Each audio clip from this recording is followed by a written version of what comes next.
하나님 말씀 마가복음 12장 18절부터 27절까지입니다. 건강하신 분들 일어나셔서 18절부터 27절까지 다 같이 읽겠습니다. 큰 목소리로 부활이 시작. 부활이 없다 하는 사두개인들이 예수께 와서 물어 이르되 선생님이여, 모세가 우리에게 써주기를 어떤 사람의 형이 자식이 없이 아내를 두고 죽으면 그 동생이 그 아내를 취하여 형을 위하여 상속자를 세울지니라 하였나이다. 7형제가 있었는데 마지가 아내를 취하였다가 상속자가 없이 죽고, 둘째도 그 여자를 취하였다가 상속자가 없이 죽고, 셋째도 그렇게 하여 7이 다 상속자가 없었고 최후의 여자도 죽었나이다. 7사람이 다 그를 아내로 취하였으니 부활 때 곧 그들이 살아날 때 그 중에 누구의 아내가 되리이까? 예수께서 이르시되 너희가 성경도 하나님의 능력도 알지 못함으로 오해함이 아니냐. 사람이 죽은 자 가운데서 살아날 때에는 장가도 아니가고 시집도 아니가고 하늘에 있는 천사들과 같으니라. 죽은 자가 살아난다는 것을 말할진대 너희가 모세의 책 중 가시나무 떨기에 관한 글에 하나님께서 모세에게 이르시되 나는 아브라함의 하나님이요 이삭의 하나님이요 야곱의 하나님이로라 하신 말씀을 읽어보지 못하였느냐. 하나님은 죽은 자의 하나님이 아니요 산 자의 하나님이시라. 너희가 크게 오해하였도다 하시니라. 아멘. 자리에 앉겠습니다. 우리는 지난 시간에 가이사의 것은 가이사에게, 하나님의 것은 하나님에게 바치라는 말씀을 배웠죠. 이 말씀은 나라에 세금 잘 내고 헌금 제대로 하라는 말씀 정도가 아니었습니다. 땅과 거기에 충만한 것과 세계와 그 가운데 사는 자들은 다 여호와의 것입니다. 그러므로 이 세상은 하나님의 것이 아닌 게 하나도 없습니다. 그렇기 때문에 세상에 사는 사람들은 모두 다 하나님께 바쳐져야 옳습니다. 하지만 애석하게도 그런 자가 있었던가요? 그런 자가 없었습니다.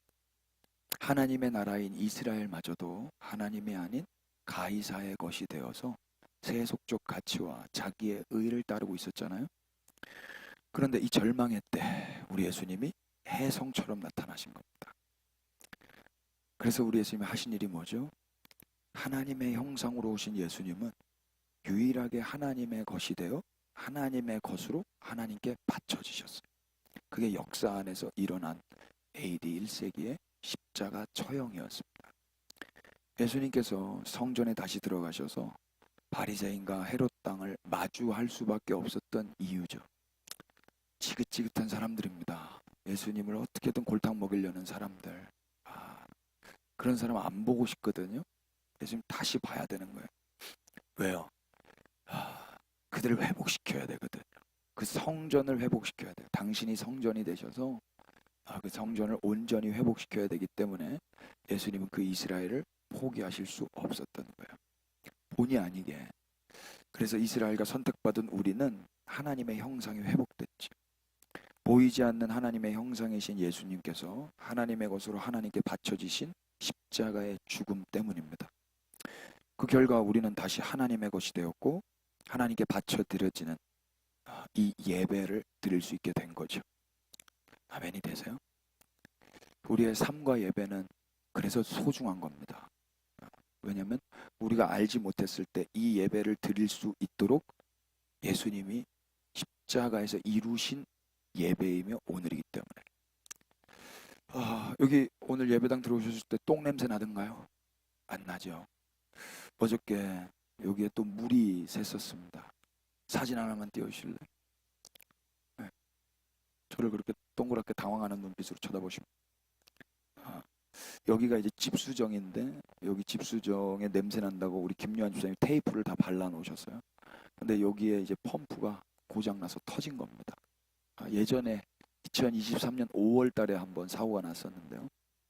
그로 한 14개월, 13개월 지난 어제 한 12시 1시쯤이었던 걸로 기억이 나는데 그래서 오전 청소팀이 오셔서 이걸 먼저 발견을 하시고 또 저기 막 유리 매달려 있는 게 떨어져서 물이 흥건해져 있는데 저 유리가루가 떨어져 있고 하니까 막 아수라장이 됐던 거예요. 그래서 그걸 걸레로 짜고, 사진 이거밖에 없네. 다른 것도 좀. 그래서 요 벽을 타고 계속 물이 새어 나온 겁니다. 우리는 뭐 다 익숙하잖아요. 물 나오는 곳곳마다 저렇게 해놓은 겁니다. 네. 근데 이러긴다고 뭐 해결이 되질 않아요. 조금 있다가 다시 하면 똥물 좀 맞으셨을 거예요. 오수를 맨손으로 계속해서 반복해서 짜내고 닦고 하는 일. 우리 청소팀의 오경민, 오미진 남매가 초기 진압을 해주셨습니다. 1부 예배 때는 오경민 형제 홀로 오셔서 홀로 모든 영광 다 받으셨는데, 3부 예배 때는 또 오미진 자매 홀로 오셔서 홀로 영광 받으셔서, 그래도 근본적인 문제가 해결되지 않으면 소용이 없어요. 집수정이 노후된 그 펌프 때문에 발생된 거기 때문에 펌프와 호수가 연결되어 있어야 되는데 호수가 빠져버린 거죠. 작년에 이거 이렇게 돼 있고 이쪽 호수 이렇게 돼 있는 거예요. 근데 이쪽 호수만 작년에 수리를 한 거예요. 그러니까 집주인께서 이 기술자분이 이것도 좀 불안한데 할 때 하시죠 그랬는데, 아니요, 덮으세요 이렇게 돼가지고 결국 이제 어제 그 사단이 난 건데, 3시 10분경에 기술자분이 오셔서 펌프에 빠진 호수를 다시 고무 바킹에 끼워서 나사를 조여주셨어요. 수리 비용은 45만 원 들었습니다. 근데 집주인이 내는 겁니다. 그리고 김요한 집사님께서 헐레벌떡 오늘 여러분 가실 그 이사 간 곳 한 40-50번 걸리는데 거기서 달려오셔서 뒷정리와 스팀 청소까지 뒷마무리를 깔끔하게 해주셨습니다. 오지 말라 그랬는데도 오셨어요. 만약 이분들이 아니었다면 우리는 오늘까지도 계속 물을 퍼 날라야 됐을지도 몰라요. 아니면 냄새가 나는 곳에서 예배를 드려야 하는 거죠. 이분들 덕분에 우리는 다시 쾌적한 공간에서, 쾌적한 상대적이긴 하지만 예배를 드릴 수가 있는 겁니다. 이 자리를 빌려서 우리 청소팀 정말 감사를 드리겠습니다. 박수 한번 하십시오. 제가 왜 이 이야기를 드리냐면, 우리가 다시 예배 드릴 수 있도록 우리가 알지 못했을 때 이 일들이 일어났다 이야기예요. 그래서 그 일들을 초기 진압하시고 뒷마무리까지 해주셨기 때문에 오늘 우리가 이 예배를 드린다 이야기예요. 예수 그리스도께서 우리가 알지 못했을 때, 우리가 아직 죄인 되었을 때 이미 그 일을 완성하셨습니다. 그래서 오늘 우리는 하나님 앞에 나아가 예배를 드릴 수 있는 겁니다. 아멘은 언제 하실 거예요? 그래서 우리의 예배는 매우 소중하다 이야기예요. 예배 잘 드려야 되지 않겠습니까? 우리 옆에 분들 축복하십시다. 우리 예배 잘 드립시다. 특별히 이 공간에서 예배 잘 드려야 됩니다, 여러분. 한편 하나님이 되었다라는 건, 하나님의 것이 되었다라는 건 엄청난 일이라 그랬죠. 감히 누가 하나님의 것을 폄하하거나 무시할 수 있어요? 하나님의 소유가 되었다라는 건 엄청난 안전과 보호와 보장을 의미하잖아요. 이 큰 사랑 안에서 이제 우리도 그분께 드려지는 삶을 산다는 거, 그건 다소 모험이며 도전이기도 하지만 영광이며 명예로운 겁니다. 예수님은 십자가를 통해 우리 안에 하나님의 형상을 회복시켜 주셨어요. 그래서 다시 하나님께 드려질 수 있도록 모든 준비를 마치셨습니다. 그럼 이제 주사위가 우리에게 넘어왔죠. 우리 차례입니다. 우리의 모든 한 걸음 한 걸음 인생살이는 예배인 것입니다. 보고 계시는 거예요. 이걸 좀 무섭게 표현하면 달아보신다 그래요. 저울에 달아본다. 예배를 드린다라는 건 제사의 의미를 잊어서는 안 될 겁니다. 예수님의 제물 되심으로 우리가 하나님의 것이 되었다면 이제 더 이상은 히브리서 10장 18절에 근거해서 우리는 이 예배에서 죄를 위해서 제사 지낼 건 없습니다. 그러니까 내 죄를 씻거나 내 죄를 지우기 위해서 예배 드리는 거 아니죠. 다만 우리는 하나님을 사랑함으로 자기를 부인하고 주님을 따라가는 것입니다. 사랑이 동기가 되어 예배하지 않으면 의무와 책임만 남아요. 의무와 책임. 의무와 책임만 남은 관계는 기쁨이 없습니다. 오늘의 예배가 기쁨의 예배 되기를 축복해 드려도 될까요? 우리 일부 예배 때 변난수 집사님께서 기도를 또박또박 해주셨는데, 이 예배가 가장 행복한 시간이 되게 해주세요, 이렇게 기도하셨어요. 그 중에 책임이 저에게 많더라고요. 그러니까 제가 제일 많이 얼굴이 나오잖아요. 근데 제가 여러분들과 행복감을 드릴 수 없다면 얼마나 불편해요. 저를 계속 봐야 되는데 이제 사라져 버리고 싶다니까. 이렇게. 하나님은 예수 그리스도의 죽음과 희생을 통해서 하나님께서 여전히 우리의 인생을 사랑하신다라는 걸 확증해 주셨죠. 그러니까 이런 거예요. 너를 용서하기 위해서는 나는 죽을 수도 있어. 네가 회복될 수만 있다면 나는 십자가에서 저주받아 죽을 수도 있어. 이게 우리가 십자가에서 확인한 하나님의 사랑이었어요. 우리가 이 사랑을 받았다면 우리도 예수님을, 우리 하나님을 사랑하면서 예배드리는 게 마땅하지 않겠습니까? 그래서 예배는 우리를 드리는 사랑의 행위여야 할 것입니다. 박재현 소장이라는 분 아실지 모르겠어요. 리플러스 인간연구소에 박재현 소장님이 계시는데, 이분이 어떤 분이 이 소장님께 오셔가지고 막 고민을 이야기한 거예요. 우리 아내가 생일인데 생일 선물을 사야 되는데 뭘 사야 될지 모르겠다고 하면서, 근데 이 소장님이 뭐라고 그러냐면, 근데 왜 아내분께 왜 선물하시려는 거예요? 이렇게 질문한 거예요.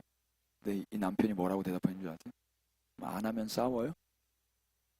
선물 안 하면 어쩌라고? 이렇게 대답을 한 거예요. 그러니까 이 가정은 의무와 책임만 남은 거예요. 생일 선물을 왜 하죠? 싸움을 피하기 위해서 하는 건가요? 잔소리를 안 듣기 위해서 선물을 하는 거예요? 이 이야기를 들으면서 우리는 왜 예배를 드리지? 저주를 안 받기 위해서 예배를 드리는 겁니까? 축복을 받기 위해서 예배를 드리는 거예요? 그건 의무와 책임만 남게 될 겁니다. 그럼 기쁨이 없을 거예요. 그럼 먼저 주님이 우리를 얼마나 사랑하셨는지에 대해서 더 깊이 묵상하게 되면은요, 우리는 주님을 사랑함으로 예배드리게 될 것입니다. 주님이 우리를 사랑하셨습니다. 그래서 오늘 여기까지 인도하셨습니다. 그래서 예배드리는 겁니다. 아까 우리 미진자매 오자마자 깨끗해져서 다행이라고 그랬어요. 그걸 본 사람만 이야기하는 거예요. 못 본 사람은, 그걸 경험하지 모르는 사람은 모르죠. 몰라서 말해줘야 되는 거예요. 그래서 복음이 먼저 들려줘야 되는 거예요. 복음. 오늘 여기까지 올 수 있도록 우리 예수님이 무슨 수모를 당하셨는지, 하나님이 어떻게 우리를 사랑하셨는지, 이 좋은 소식, 좀 민망하지만 이 소식이 먼저 들려줘야 되는 겁니다. 그래야 그분을 사랑함으로 예배를 드릴 수가 있고 우리 안에도 기쁨이 회복될 수 있을 것입니다. 그래서 제 역할은 복음을 전하는 겁니다. 복음. 여러분들도 그 복음 함께 증거해 주셨으면 좋겠습니다. 어제 수고해 주신 청소팀 이야기 들을 때 청소팀 사랑스럽지 않던가요? 고맙고 그러지 않으세요? 당연한 거예요. 청소팀이니까. 니네는 똥물 만져도 돼. 아니잖아요. 고맙잖아요. 예수님은 십자가 져도 돼. 당연한 겁니까? 아니잖아요. 먼저 우리는 복음을 들어야 돼요. 오늘도 그래서 마가복음 12장 18절부터 27절까지의 이 본문을 통해서 복음을 증거해 보고자 합니다. 성전에서 있었던 세 번째 에피소드인데요. 예수님은 하나님을 사랑하지 않은 또 다른 종교인들, 사두개인입니다. 지난주는 바리새인과 헤롯 당이었다면 이번 주는 사두개인이에요. 유대인 역사가 요세푸스에 따르면 사두개인들은 제사장 귀족 계급으로 재물에 관심이 많았던 사람이랍니다. 돈에 관심이 많았던 사람이에요. 그래서 대중들로부터는 많은 추종을 받지 못했다고 그러죠. 오히려 바리새인들이 일반 유대인들에게 더 큰 영향력이 있었다 그래요. 그래서 바리새인은 부활을 믿었거든요. 그래서 일반 유대인들은 부활을 믿었는데 이 사두개인들은 부활을 믿지 않았어요. 사두개인들은 로마 제국과 밀접한 관계를 갖고 있으면서 지배 체제를 적극적으로 옹호하는 자들이었습니다. 그래야만 자기의 재물이 안전하게 계속 또 불릴 수 있었기 때문에 그랬던 것 같아요. 오늘 본문은 부활을 믿지 않는 사두개인이 부활을 믿는 예수님께 질문하고 있는 장면이에요. 겉으로 보기에는 성서 해석과 관련된 논쟁처럼 보이지만 이 이야기 역시 예수님을 책잡고 예수님이 답변을 못하게 해서 예수님을 따르는 군중들 앞에 예수님이 웃음거리가 되도록 예수님을 수치당하게 하도록 하는 수작에 불과했어요. 또 다른 한편으로는 모세의 말에 반대되는 의견을 예수님이 표현하도록 유도를 해서 그 당시에 유대인들에게로부터 또 예수님을 따르는 팔로워들로부터 비난을 받게끔 하려는 못된 의도에서 출발을 한 거죠. 어떻게든 예수님을 골탕 먹이려는 의도로 한 질문이다 이야기입니다. 꽤 심하지 않습니까? 이들은 예수님을 미워해서 어쩔 수 없이 이런 행동을 하는 거예요. 예수님을 사랑한다면 이런 행동을 할 수가 없죠. 사랑하는 사람이 장난 말고 장난으로 골탕 먹이는 그런 거 말고 죽어봐라 하는 마음으로 골탕 먹이려는 이런 마음 없잖아요. 사랑하면 그분을 따르죠. 그러나 이들은 예수님을 죽도록 미워했던 것 같아요. 그래서 굳이 예수님께 와서 골탕 먹이는 질문을 한 겁니다. 몰라서 물은 게 아니에요.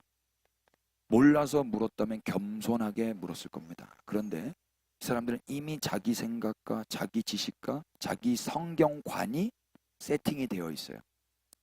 그래서 질문을 한 거예요. 그리고 그 질문 앞에 예수님이 어쩔 줄 몰라 하는 모습을 보면서 기뻐하고 또 그래서 예수님을 따랐던 사람들이 예수님을 떠나는 걸 보면서 기뻐하는 그런 심리죠. 얘들은 예수님 사랑하는 자가 아니었습니다. 참 이런 한 줄을 읽는데 참 우리 예수님 가엽다. 가여워요. 왜 예수님이 이 수모를 당하셔야 되죠?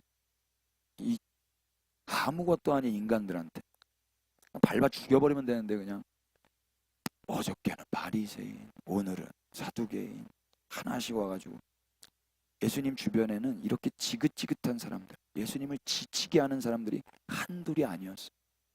말에는 힘이 있기 때문에 지지하고 격려하고 사랑이 담긴 말을 들으면 힘이 나는데 어떻게든 책잡고 웃음거리로 만들고 짓밟으려는 이런 말을 들으면 그 사람, 그렇게 말하는 사람이 오는 것만으로도 심장이 떨려요.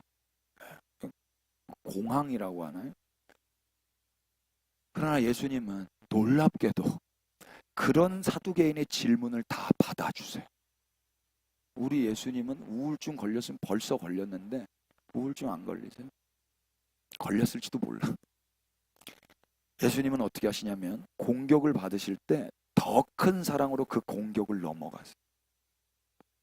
그래서 말 같지도 않은 이들에게 다시 가르치기를 시작하세요. 그게 18절부터 23절까지의 내용인데 한번 보실까요? 여러분들 18절부터 23절까지 한번 읽어주실래요? 부활이 없다. 시작.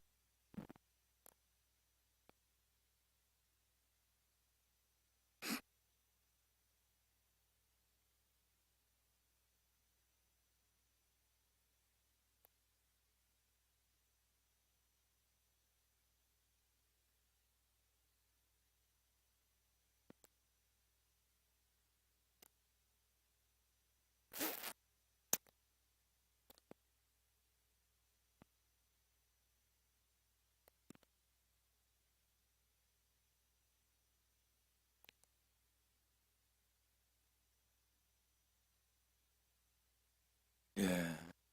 신명기서를 이들이 읽은 것 같아요. 그걸 읽고 나름대로 논리가 생긴 거예요.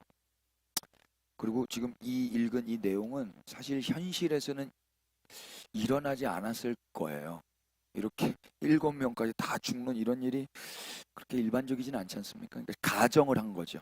가정을 한 거. 왜 이렇게 가정을 한 거냐면 만약 부활이 있게 된다면 이 이스라엘의 고엘 제도에 의해서 상속자를 세웠던 이 여자에게 부활 때문에 살아난 이 모든 남자들, 이 형제들, 이들은 이 여자의 다 남편으로 다 거쳐갔는데 부활 이후에 누가 이 여자의 남편이냐? 그리고 이 남자들은 이 여자 한 명 가지고 어떻게 해야 되냐? 족보도 꼬이고 뭐 난처해지는 거 아닙니까?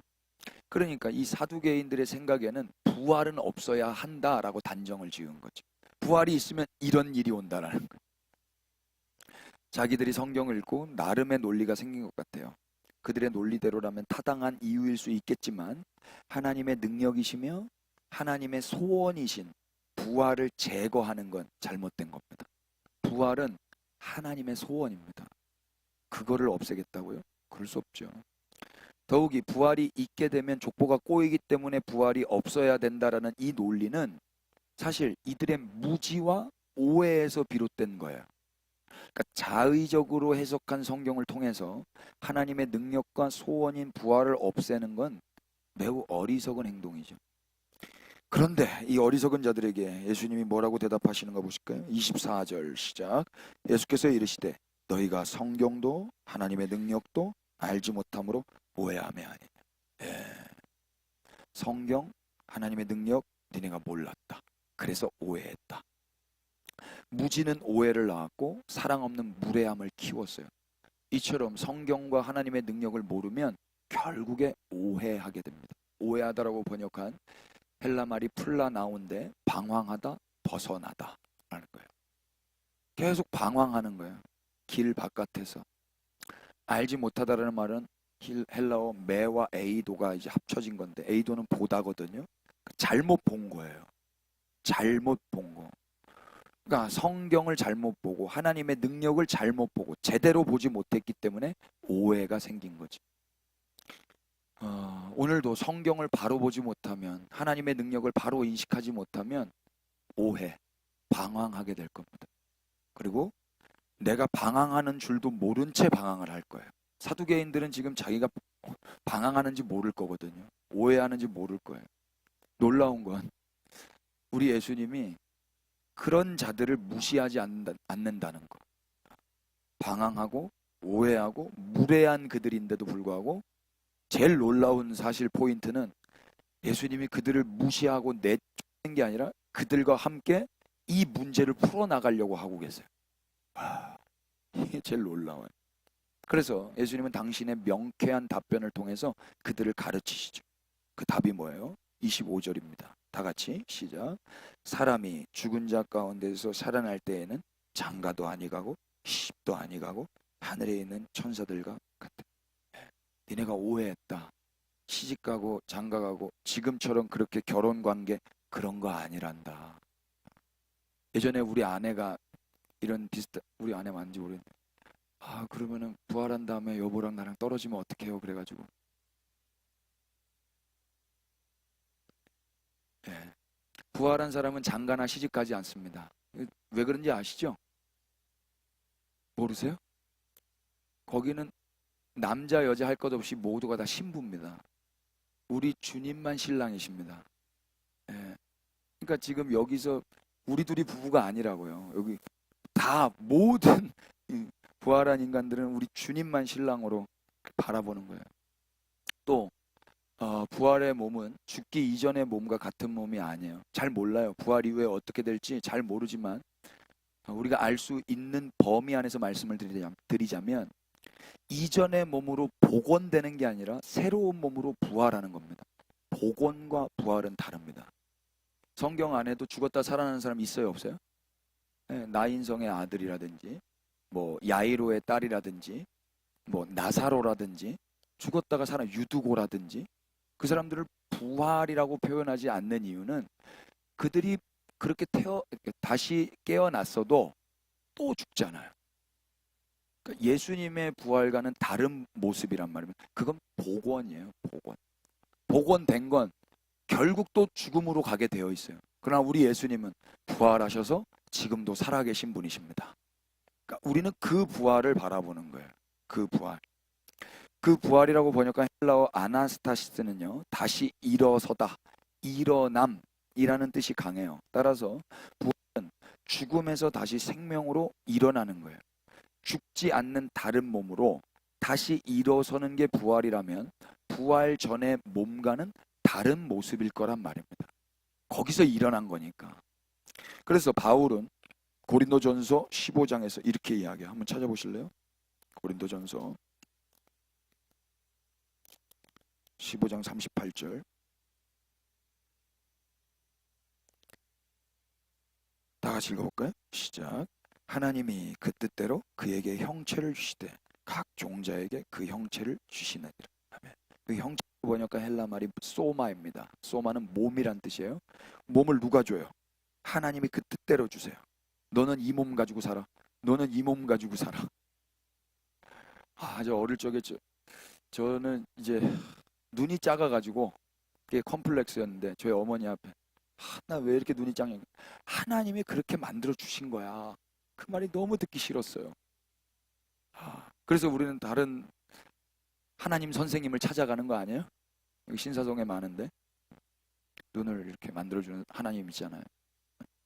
근데 여기 보니까 하나님이 그의 뜻대로 몸을 주시는 거예요. 각 종자에게. 그래서 39절 육체는 다 같은 육체가 아니다. 하나는 사람 육체, 하나는 짐승 육체, 하나는 새의 육체, 하나는 물고기의 육체. 이게 너는 사람이 아니니까 안 좋은 거야 라고 등급과 계급을 매기는 거예요? 그게 아니에요. 하나님이 그렇게 주셨다라는 설명을 하고 있는 거예요. 설명을. 1번, 2번, 3번, 4번 이렇게 수를 놔가지고 계급을 세우는 게 아니라고요. 줄을 세우는 게 아니에요. 그래서 40줄 하늘에 속한 형체도 있고 땅에 속한 형체도 있으나 하늘에 속한 것에 영광이 따로 있고 땅에 속한 것에 영광이 따로 있다. 하늘에 속한 영광은 좋은 거고 땅에 속한 영광은 나쁜 거다. 이런 말 아니란 말입니다. 설명하고 있는 거예요. 그래서 41절 제일 오해 많이 받는 구절이 해의 영광이 다르며 달의 영광이 다르며 별의 영광도 다른데 별과 별의 영광이 다르도다. 그러니까 전도 많이 하면 해의 영광, 뭐 헌금 많이 하면 달의 영광, 뭐 이렇게 줄을 세우는 게 아니라고요. 하나님이 해, 넌 지금부터 해. 달, 넌 달 해. 그렇게 하나님이 그 몸을 주셨다 이야기예요. 그러니까 나는 나대로, 너는 너대로 이렇게.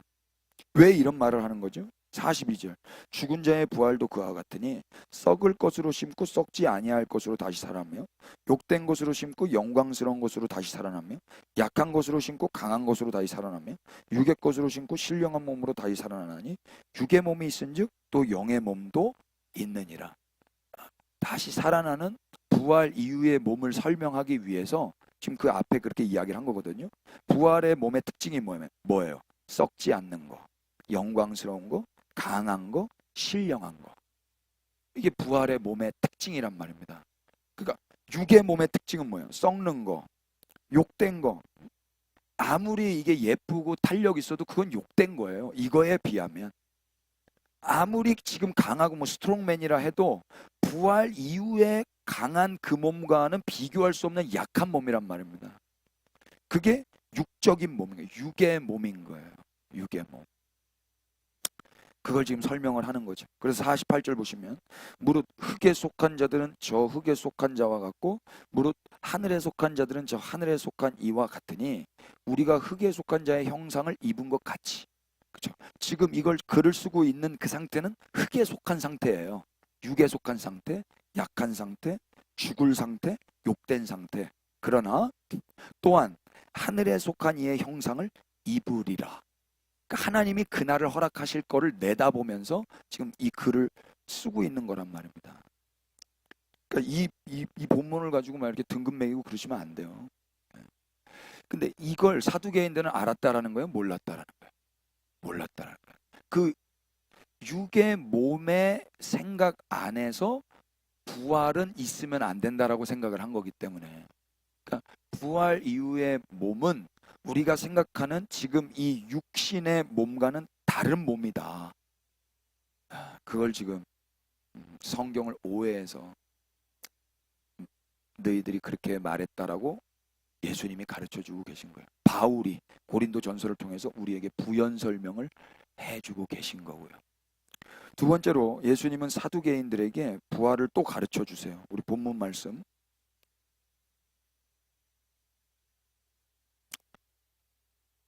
26절 27절인데요. 그래서 부활의 몸이 있다라는 소식을 들으면 여러분 기분이 어떠세요? 좋으세요? 예. 그러니까 우리의 신앙입니다. 부활의 몸이 있을 겁니다. 예. 그러니 우리의 이 육신이 천해질 때 내가 느끼기에 왜 이렇게 약해졌지? 왜 이렇게 예전과 같지 않지? 라는 마음이 왔을 때 크게 낙심하거나 걱정하실 필요 없다 이야기입니다. 걱정 많이 되세요? 저는 이 손을 보면서 이 손이 점점 늙어가요. 죄송합니다. 제가 탱탱했는데 지금 다 말랐어요.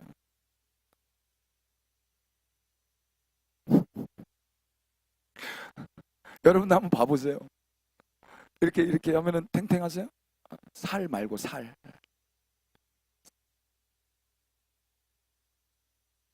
말라도 상관없고요.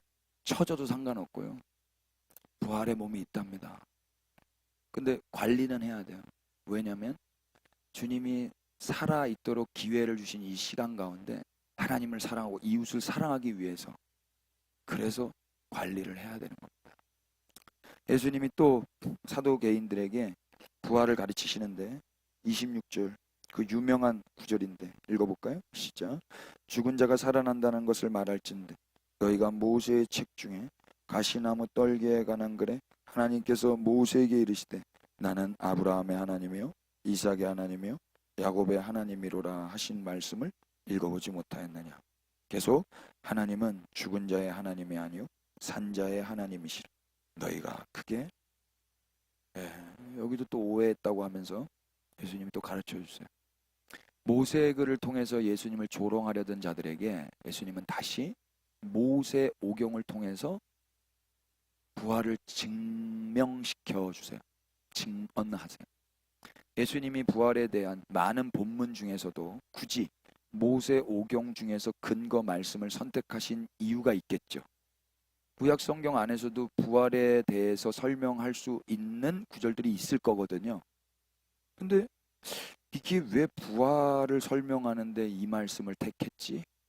이럴 정도로 이게 무슨 말인가 좀 아리송하지 않으세요? 저는 잘 처음에 쉽게 납득이 안 되더라고요. 근데 묵상하고 준비하면서 알았어요. 너무 큰 저에게는 감동이었는데 한편으로는 예수님께서 이 성경을 읽고 부활은 없어야 된다라고 말하는 그들에게 모세 오경을 읽고 부활은 없어야 된다고 말하는 그들에게 굳이 모세 오경을 통해서 부활의 근거 말씀을 선택하신 이유는 얼마나 사두개인들의 성경 지식이 일천한지에 대해서 가르쳐주고 싶으셨던 것일 수도 있겠다 싶어요. 니네가 모세 오경을 가지고 부활이 없어야 된다고 나한테 말해? 아니, 모세 오경을 통해서 나는 부활이 있어야 된다고 말할 거야. 이렇게. 그런 부분 좀 A형 같기도 하고. 예수님은 모세에게 나타나신 하나님의 말씀을 인용하시죠. 난 아브라함의 하나님, 이삭의 하나님, 야곱의 하나님이로라. 이 말을 가지고 하나님은 죽은 자의 하나님이 아니고 산 자의 하나님이다. 이런 말씀을 하세요. 이 말씀 무슨 뜻이죠? 이 말씀을 이해하기 위해서는 출애굽기로 가봐야 돼요. 2장으로 가보십시다.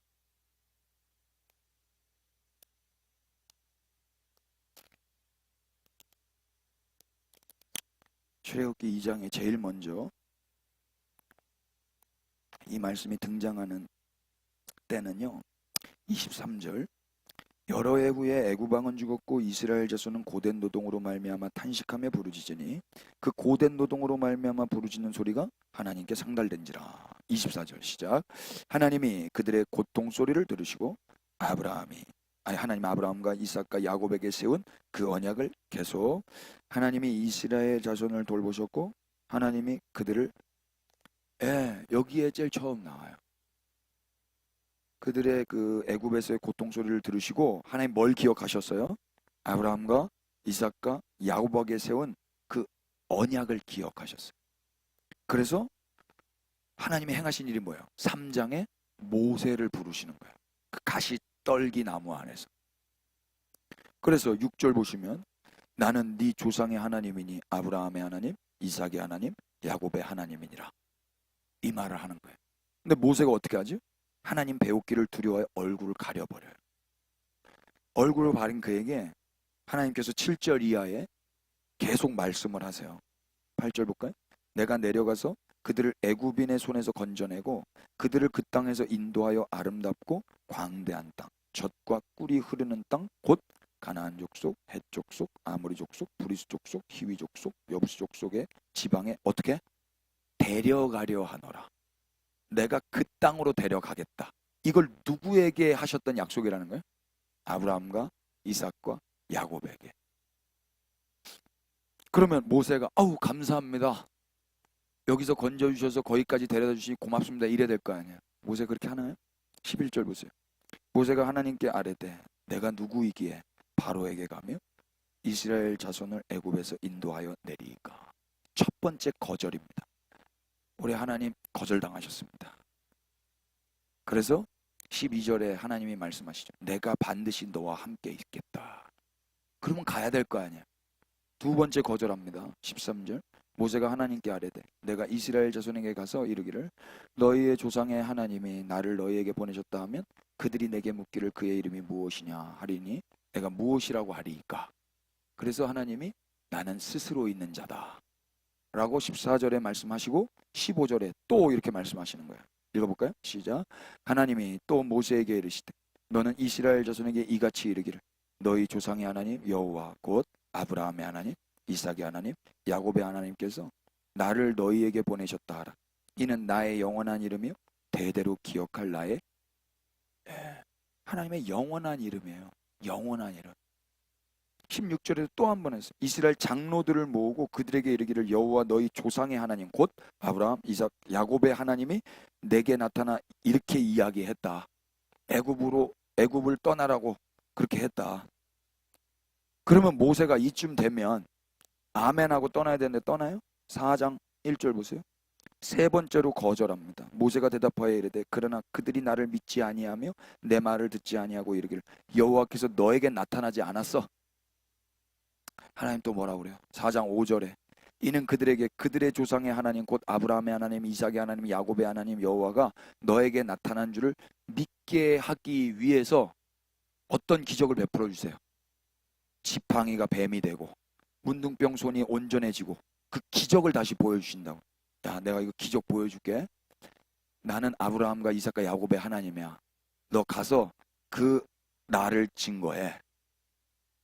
이래도 모세가 순종하지 않아요. 그래서 10절 보세요. 모세가 여호와께 아뢰되 주 여호와여 나는 본래 말을 잘하지 못하는 자니이다. 주께서 주의 종에게 명령하신 후에도 역시 그러하니 나는 입이 뻣뻣하고 혀가 둔한 자니이다. 혀를 뽑아버리고 싶어요. 네 번째 거절한 겁니다. 근데 우리 하나님 뭐라고 그러죠? 그 혀 내가 만들었다. 이제 가라. 내가 네 입, 네 혀와 함께 있어서 할 말을 가르치겠다. 그러면 가야 될 거 아니에요. 또 거절합니다. 마지막 15절 다 같이 시작. 13절 시작. 모세가 이르되 오 주여 보낼 만할 자를 야 그런 말 좀 하지 말고 가면 안 되냐. 네가 보낼만 해서 보내는 게 아니라 내가 선택해서 보내는 거다.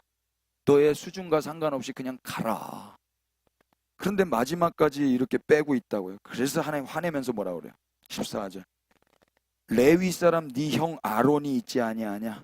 그가 말 잘하는 것을 내가 아노라.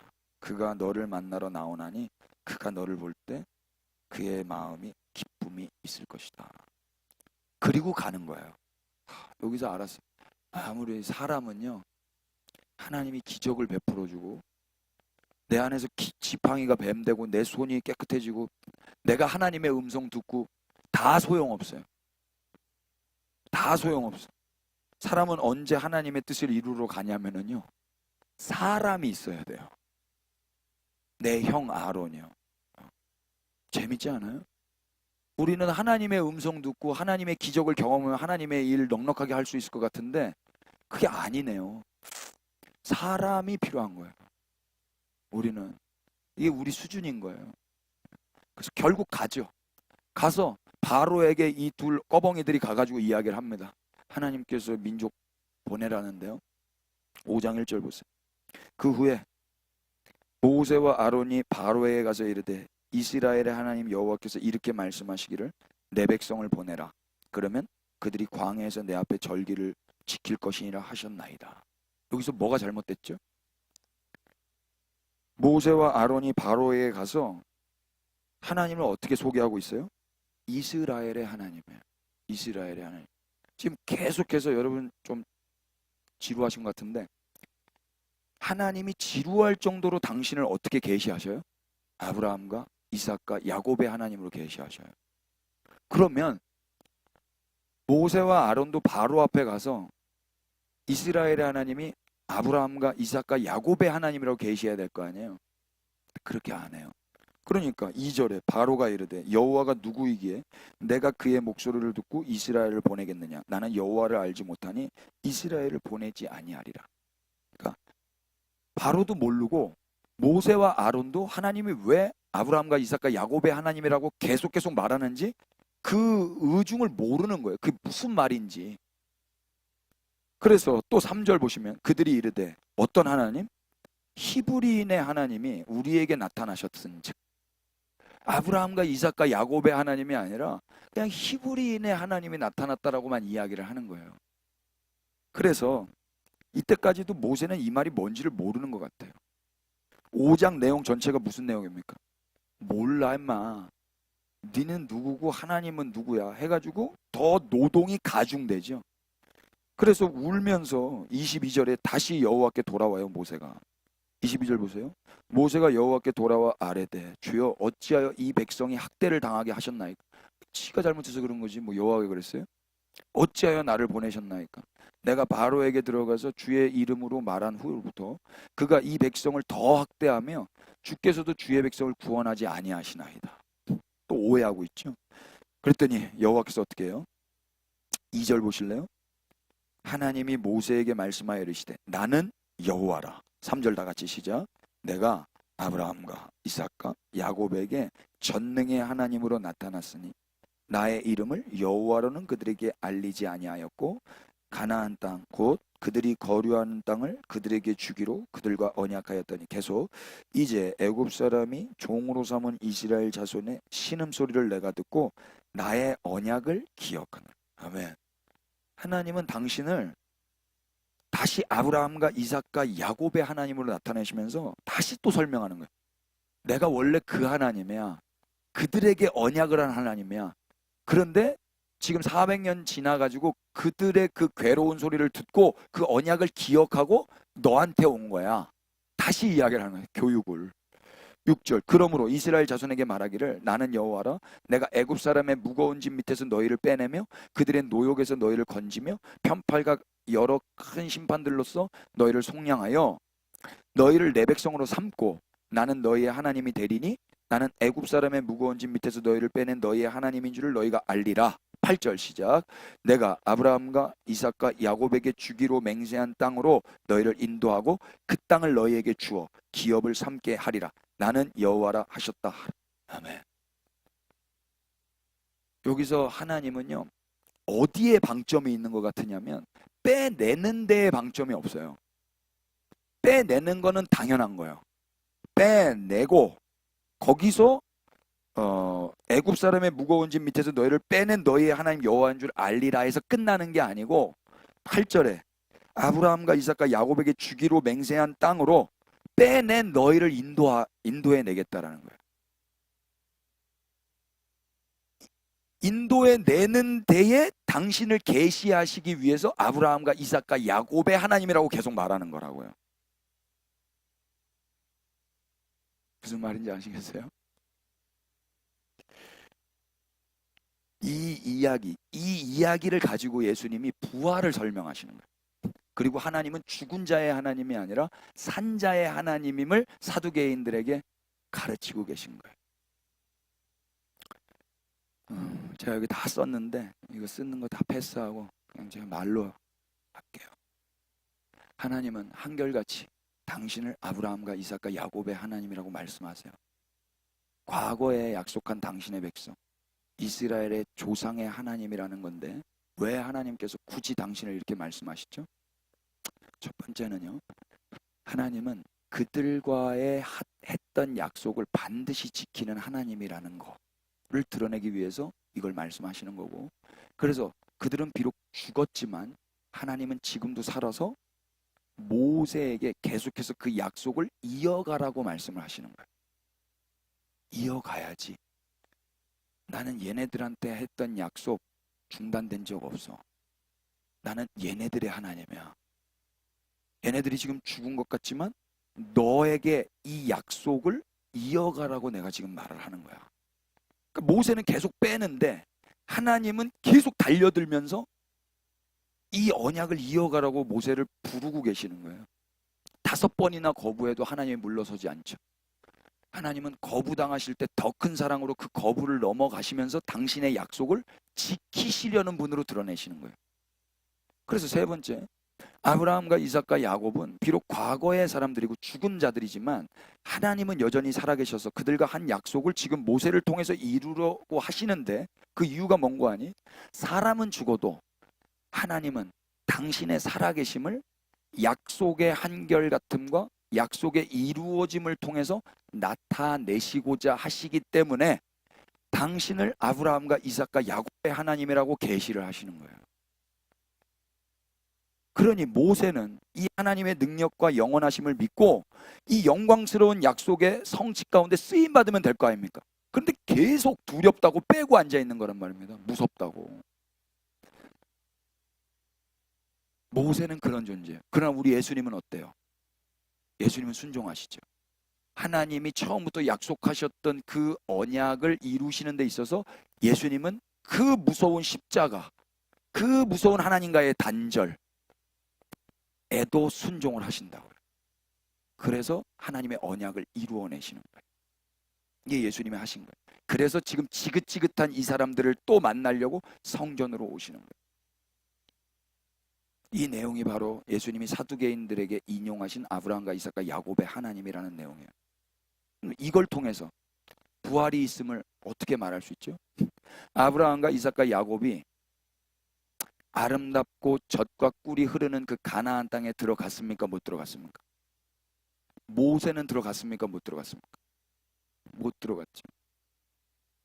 하나님은 그러나 어떤 분이세요? 여전히 살아계셔서 그 약속의 유효함을 나타내는 분이세요.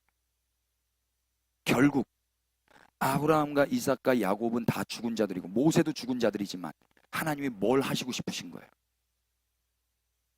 모세를 통해서 이 언약이 성취되면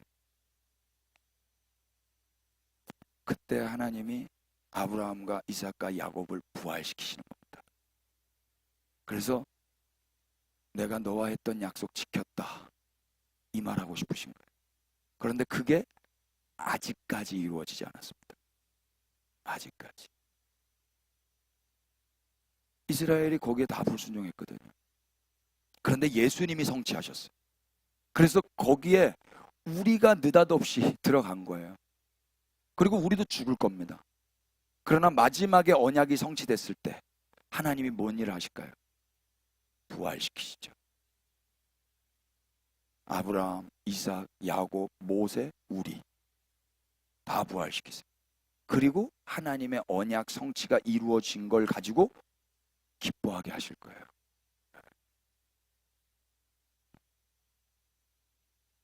이것이 하나님은 죽은 자의 하나님이 아니라 산 자의 하나님이라는 뜻이에요. 만약 이들이 하나님의 부활을 믿지 않는다면 사두개인들이 그토록 인정하는 모세오경의 언약을 성취하시려는 하나님을 이들은 부정하는 거나 다른 바가 없어요. 아브라함에게 언약을 하신 하나님은 사람들의 탄생과 죽음의 연속 가운데서도 여전히 살아계셨어요. 결국 그 언약 안에 있는 자들이라면 이미 죽었던 자라 할지라도 하나님이 살아계시기 때문에 그들은 부활하여 언약에 참여하게 될 것입니다. 그래서 예수님이 지금 오신 거예요. 그리고 다시 성전에 들어가셔서 사두개인들에게 그 지긋지긋한 질문을 받아가며 가르치고 계신 거죠. 그리고 당신의 몸이 결국에는 성전이 되어 죽임을 당하시지만 예수님은 하나님의 언약을 성취하시고 하나님께서 처음 약속하신 것을 하나님의 백성들에게 주시기 위해서 부활의 첫 열매가 되신 겁니다. 머지않아 하나님은 그들에게 부활의 몸을 주셔서 당신의 언약을 이루실 거예요. 이게 우리가 내다보는 미래입니다. 그러므로 기독교의 부활은 다른 종교인들이 내다보는 영원 불멸의 내가 원하는 내세관 정도로 상상하면 곤란해집니다. 그리스도인들이 부활을 하는 이유도 전적으로 하나님의 언약에 입각하여 하나님의 나라가 완성되었을 때 하나님이 영광을 받으실 목적으로 생각해야 옳을 것입니다. 그렇다면 그건 알겠는데 오늘의 이 본문이 현대를 살아가는 우리에게 무슨 위로가 되고 소망이 되고 은혜가 될 수 있겠습니까? 여전히 우리의 삶은 녹록지 않고 우리를 힘들게 하는 사람들은 여전히 존재하고 우리는 여전히 아프잖아요. 그런 우리에게 하나님이 아브라함과 이삭과 야곱의 하나님이라는 게 무슨 소망이 되냔 말이에요. 이미 우리는 그런 하나님 필요 없고 그냥 나에게 나타나셔서 병만 치유해주고 내 문제만 해결해주면 되는 거, 천국만 보내주면 되는 거, 그 정도 하나님으로 인식하고 있지 않습니까? 아니라면 다행인데 죽은 자의 하나님이 아니라 산 자의 하나님이라는 이 말씀은 우리에게 어떤 은혜를 끼치고 있습니까? 한번 이렇게 생각해 보죠. 두려워하는 모세에게 나타나셔서 당신을 굳이 아브라함과 이삭과 야곱의 하나님으로 하나님이 계속 계시하신 이유가 뭐예요? 하나님은 약속을 지키신다라는 거예요. 그리고 하나님은 죽은 자라 할지라도 결국에는 살려내셔서 그 약속에 참여를 시키실 거라는 거예요. 비록 그들은 지금 죽어서 그 약속을 누리지 못하고 있는 상황이라 할지라도 하나님은 당신의 때에 약속을 이루셔서 또 그들을 살려내실 수 있는 능력을 가지고 죽음마저 이기시고 그들과 함께 기뻐하시는 하나님이시니 이 하나님을 안다는 것만으로도 두려움과 걱정으로 사는 현대인들에게 적지 않은 위로와 용기가 되어지지 않겠습니까? 하나님은 약속하신 건 지키시는 분이네. 그리고 그 약속한 자들이 죽었다 할지라도 죽은 자들이라고 해서 약속을 바꾸시는 게 아니라 죽은 자들을 가슴에 품고 계속 약속을 지키려고 하시네. 그리고 약속이 지켜진 날 하나님의 능력으로 그들을 부활시키셔서 함께 기뻐하시는 분이셨네. 이 하나님을 우리가 안다면 오늘 이 현실 앞에 죽음이 나를 삼키려고 하고 모세처럼 바로한테 못 갑니다. 바로 무섭습니다. 하는 상황이 우리한테 있어도 우리가 이 하나님을 안다면 이 하나님의 신실하심과 사랑을 안다면 또 살아볼 수 있지 않겠는가 이 말이에요. 요한일서 4장으로 가보세요.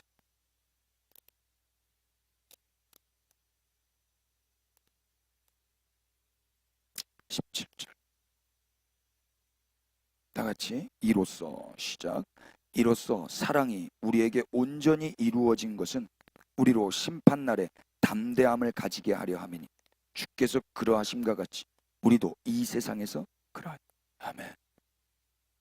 사랑이 우리에게 온전히 이루어진 것, 그 이유가 뭐라는 거예요?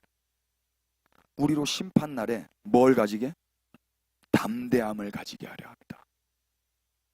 그러니까 죽음 앞에, 심판 앞에 우리는 어떻게 한다고요?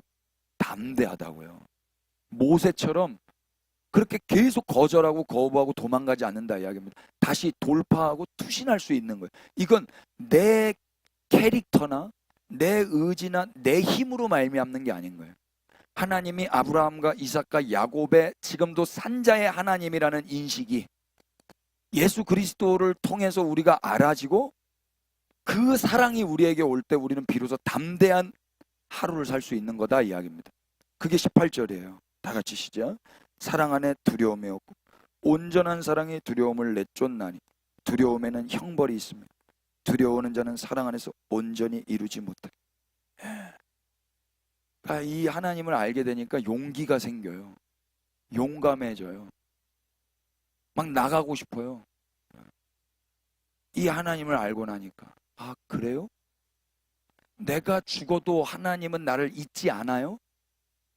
내가 죽어도 하나님 약속 안에 있었던 거는 계속 이어져요? 죽어도 되네요. 죽음이 제일 무서운 거 아니에요. 죽음에 대한 인식이 달라지는 거예요. 죽지 않았는데도 불구하고 죽을 것 같아서 무섭잖아요. 바로에게 죽지 않지 않습니까, 모세가? 근데 무서워서 5번이나 거절한 거거든요. 근데 하나님은 나는 아브라함과 이삭과 야곱의 하나님이야로 계속 말씀을 하신 거예요. 이게 무슨 말이에요? 얘야, 네가 이 일하다가 죽어도 나는 너를 결코 잊지 않을 거란다. 네가 이 일하다가 바로에게 죽어도 나는 아브라함과 이삭과 야곱의 하나님이라고 너한테 계속 말하는 것처럼 모세 너 내가 잊지 않을 거야. 언약이 성취되면 그때 너 같이 부활시켜서 같이 있게 할 거야. 이 하나님이시란 말입니다. 그러니까 죽어보고 싶지 않아요? 은혜가 안 된다. 네가 죽어도 나는 여전히 너의 하나님이란다. 비록 네가 죽음을 맞이한다 할지라도 너는 여전히 내 안에 살아있고 내가 언약을 성취하는 그날에 반드시 너도 일으켜서 내 기쁨에 함께 동참하게 될 거란다. 그러니 한번 도전해봐. 그러니 한번 바로 만나봐봐. 걱정하지 말고.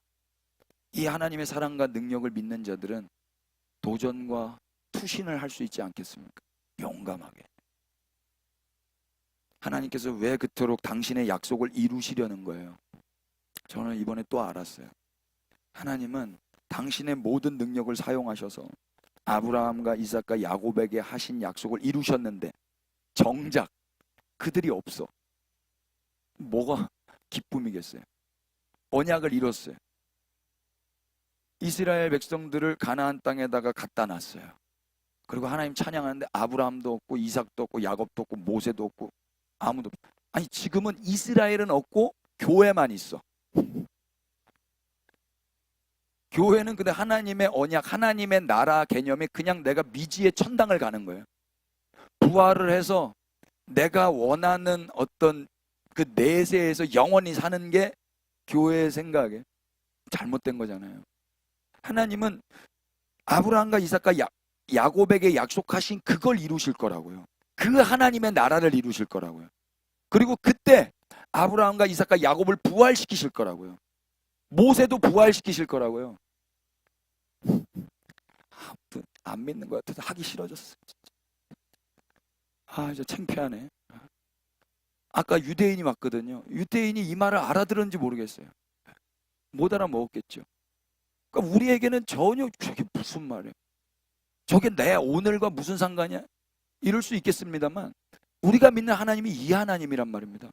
예수님이 부활이 있다라는 것을 설명을 하시는데 이 모세오경에 아브라함과 이삭과 야곱의 하나님으로 부활을 설명을 하시는 거예요. 그러니까 아브라함, 이삭, 야곱 부활해요, 안 해요? 하잖아요. 하는데 그들이 왔는데 하나님의 나라가 아니야. 그냥 서구 기독교인들이 만들어낸 유토피아야.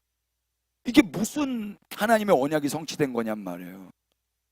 그건 아니에요. 맨 마지막에 드라마틱하게 부활. 이스라엘을 하나님이 부활시키셔야 하는 이유가 여기에 있습니다. 하나님의 언약을 성취하시고 이스라엘 지금 죽은 것 같잖아요. 근데 하나님이 이스라엘이 없는데 당신이 언약을 성취한 게 무슨 재미가 있겠어요? 무슨 의미가 있겠어요? 하나님은 계속해서 자기를 죽은 자들의 이름에 대입하셔서 계시하시는데 아브라함 죽었고 이삭 죽었고 야곱 죽었는데 하나님 당신을 그 죽은 자들 이름 안에 계시하고 계시다고요. 그 말이 뭐겠어요? 너 내 안에 살아있어. 내가 다 이루면 너네 살려낼 거야. 이게 하나님이라고요. 교회의 소원도 그날을 소원해야 되지 않겠습니까? 네, 아멘 해주셔서 너무 감사합니다. 거의 엎드려 절받기 같이. 제가 서두에 네가 용서받기 위해서는 나는 죽을 수도 있다 라고 말씀하신 하나님이 언약을 다 성취하시고 그렇게 용서하신 자들이 그냥 죽은 상태로 시체로 있다면 그게 무슨 의미가 있겠어요? 그래서 하나님은 죽음을 통해서 반드시 용서하시고 그리고 이제는 죽음을 뛰어넘으셔서 살려내시고 그들과 함께 영원히 사시는 거예요. 이게 십자가 부활의 연관성이에요. 상관성이에요. 대체로 부활은 의미 없다고 생각해요. 십자가가 중요하다고 생각해요. 십자가에서 내가 용서를 받고 죄 씻음을 받고 천당을 간다라는 생각이 지배적이기 때문에 부활은 의미가 없는 거예요. 아니요. 내가 부활하는 거 이전에 아브라함과 이삭과 야곱이 부활을 해야 된다고요. 이스라엘 사람들 부활을 해야 된다고요. 그 사람들이. 그래야 하나님의 언약 안에 함께 기뻐해야 되지 않겠습니까? 언약에 충실하시며 언약에 집요하신 하나님은 당신이 그토록 이루고자 하신 언약을 다 이루시고 당신의 백성들을 살려내셔서 함께 기뻐하실 거예요. 따라서 하나님의 언약 성취는 언약 성취의 목적이 있다라기보다는 그 언약 성취를 함께 누릴 인간들에게 더 큰 목적을 가지고 계세요. 참으로 우리 하나님은 우리 인간들을 사랑하시는 하나님이죠. 그러니까 왜 그렇게 언약을 지키시려고 하는가? 하나님이 사람을 자기 형상으로 창조하셨거든요. 하나님이 이스라엘을 자기 제사장 국가 삼으셨거든요. 근데 망가져 버렸잖아요. 다 죽어버렸단 말입니다. 그런데 하나님은 끝까지 그 언약을 예수 그리스도를 통해서 이루어 내셨어요. 그리고 역사가 지금까지 왔어요. 이제 뭐 하셔야 돼요? 다 이루어진 다음엔 처음에 아브라함과 이삭과 야곱에게 하신 그 약속을 이루셨는데 아브라함, 이삭, 야곱을 안 살리셔요? 살리셔야죠. 그 보증으로 예수님이 부활의 첫 열매가 되게 하신 거란 말입니다. 예수님 지금 어디 계시죠? 부활하셔서 하나님 우편에 앉아 계십니다. 하나님과 떨어져 계세요? 가까이에 계세요? 부활하신 다음에 예수님의 그 위치, 그게 우리가 부활한 다음에 하나님과 우리의 위치일 것 같습니다. 부활했는데 하나님과 떨어져 있어. 그 부활할 필요가 뭐가 있어요? 예수님 죽으셨어요. 하나님의 언약을 이루시 죽으셨어요. 근데 하나님이 부활시키셨어요. 그래서 예수님 어디다 갖다 놔요? 자기 옆에다가 갖다 놓는다. 이게 목적이에요. 원래 아브라함, 이삭, 야곱도 하나님과 같이 있었어야 됐잖아요. 죄 때문에 멀어졌잖아요. 그런데 그게 역사 안에 흘러오면서 예수 그리스도의 언약이 성취됐다고요. 우리 이방인들 그 언약이 성취된 게 내가 용서받고 천당 가는 정도로만 생각해서 문제가 된 건데 하나님은 이들을 계속 가슴에 가지고 계시는 하나님이시란 말이에요. 니네 죽은 것 같아? 나는 산자의 하나님이야. 누가 죽었다 그래? 내가 살리면 사는 거지. 아브라함, 이삭, 야곱 내가 살려낼 거야. 그래서 언약 이루는 거야. 그래서 예수가 온 거야. 이분들 귀한 분들입니다. 하나님의 기쁨이라고요. 아브라함, 이삭, 야곱, 모세 이런 사람 다 살려내서 어디 곁에 있을 것 같아요? 하나님 곁에 있죠. 예수님의 그 증거예요. 예수님 그 증거. 아니, 우리도 부활할 겁니다, 여러분. 우리 어디에 있을 거예요? 하나님 곁에 있을 겁니다. 아멘이세요? 우리 없는 하나님 나라, 하나님이 행복하시겠어요? 그래서 부활시키는 거예요. 우리가 없는데 뭐가 재밌어요? 여러분, 얘가 별로예요. 여러분 없는데 제가 재밌겠어요? 저 없으면 여러분 재밌으시겠어요? 얘가 별로라고 그랬죠, 제가. 우리 예수님 지금 하나님과 함께 하시죠. 하나님 보좌 우편에 앉아 계세요. 이제 하나님과 예수님은 절대 떨어지지 않고 영원히 함께 하실 거예요. 예전처럼 하늘과 땅으로 이렇게 떨어져 계시지 않아요. 더 이상 그 어떤 죄가 갈라놓을 수도 없고 어떤 죽음이 갈라놓을 수도 없어요. 예수님 부활하셨어요. 동일하게 그날에 아브라함과 이삭과 야곱 하나님이 부활시키실 줄로 믿습니다. 우리도 마찬가지예요. 그 어떤 죄도 그 어떤 인간의 허물과 연약함도 하나님과 우리 사이를 갈라놓을 수 없게 될 것입니다. 그걸 우리는 지금 이 땅에서 예수 그리스도를 통해서 맛보면서 이 땅을 사는 거예요. 근데 우리도 결국 죽을 거 아닙니까? 죽지만 죽은 상태로서 떨어져 있는 상태죠. 그러나 신령한 몸으로 부활할 날이 온다지 않습니까? 나팔 소리가 날 때. 그때 우리만 일어나겠습니까? 아브라함과 이삭과 야곱도 일어나야 되지 않겠습니까? 이스라엘 일어나야 되지 않겠어요? 그래서 하나님이 언약을 성취하시고 하나님이 그들을 기뻐하신다는데 하나님이 살리시겠다는데 우리는 같이 기뻐해야죠. 이것이 우리의 소망이며 부활의 기대함, 이어야 할 것입니다. 미치도록 이 인간들을 사랑하신 하나님과 함께 영원히 성취된 그 언약 안에서 부활의 몸을 입고 살아갈 날을 바라보면서 오늘도 비록 죽음과 같은 현실이 있지만 우리를 사랑하시는 하나님과 함께 감내하면서 살아가십시다. 죽어도 살리시는 하나님이시니 아브라함과 이삭과 야곱의 하나님을 믿고 살아보는 겁니다. 기도합시다. 모세와 달리 하나님을 신뢰하며 죽음도 마다하지 않으신 예수님, 주님의 순종에 감사를 드립니다. 우리를 사랑하신 하나님, 죽은 우리도 사랑하셔서 살려내시는 하나님, 주께서 그토록 언약을 성취하시려는 이유도 우리와 함께 하시려는 것이었음을 이제야 알았습니다. 우리가 없는 나라를 상상할 수도 없어서 그 어떤 것도 당신과 떨어뜨려 놓을 수 없도록 먼저 그리스도 안에서 우리를 용서하시고 회복시켜 주신 하나님, 이제 아브라함과 이삭과 야곱에게 하신 그 언약을 성취하셔서 주님과 영원히 함께하게 하여 주시옵소서. 그래서 오늘도 죽음과 같은 현실이 온다 할지라도 두려워하기보다는 주님 배울 날이 더 가까워지고 있음에 감사하며 감내해 보게 하여 주시옵소서. 늘 우리에게 용기를 주시며 도전할 수 있도록 본이 되어 주신 예수 그리스도의 이름 받들어 기도 올렸습니다.